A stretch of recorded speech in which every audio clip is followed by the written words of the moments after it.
فردا إن الذين آمنوا وعملوا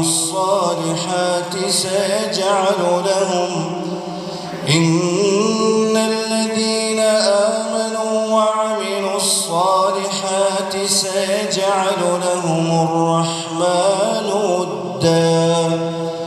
فإنما يسرناه بلسانك لتبشر به المتقين